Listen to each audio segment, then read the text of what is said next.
Midaog ang Talisaynon nga boksidor nga si AJ Basalo sa Junior Boys Light Bantam Division alang sa Palarong Pambansa 2024.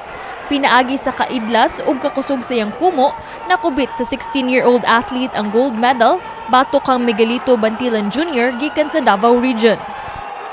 From the blue corner, AJ Basalo, Region 7. Saysay ni Basalo nga isip kinamagwang ang anak, hinaot niyang mapalambo ang kinabuhi siyang pamilya pinaagi sa boxing. Salamat ko sa kinatasan ug sa suporta nako sa akong pamilya ug akong coach. Thank you kaninyo. Dako kay pasalamat ninyo. Thank you kayo. Kita inspiration nimo sa pagboxing? Akong pamilya kay para makakuha niyo sa lisod. All-out support sab ang mayor sa Talisay kinsa personal nga nisaksi sa boxing competition sa Cebu Coliseum.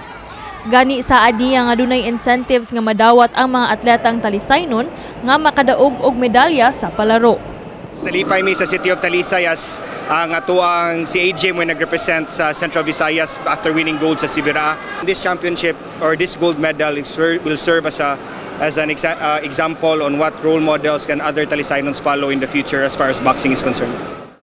Ana-ana sab sa Sugbo ang gobernador sa Ilocos Norte, Governor Matthew Manotoc, sanglit ugmang adlawa subay sa closing ceremony, formal nga i-anunsyo nga sa Ilocos Norte ipahigayon ang Palarong Pambansa 2025. Matud pa ni Manotoc nga iyang gibisita ang pipila ka mga playing venues ug billeting quarters sa Palaro aron mahimong sumbanan sa ilang pagpangandam sa Ilocos.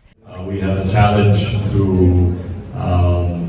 match or hopefully keep up itong standard na set ko ng Cebu City. So we look forward to doing that next year, 2025. Gani first time sab gani bisita sa Cebu City Sports Center sukad sa pagsugod sa palaro ang kasamtangan nga suspendidong mayor sa syudad sa Sugbo, Mayor Mike Rama aron motan-aw sa mga duwa sa CCSC. Now I'm back and I'm very happy, very happy that it's almost ending. Kini si Queenie Joligon alang sa Palarong Pambansa 2024 sa MyTV Cebu.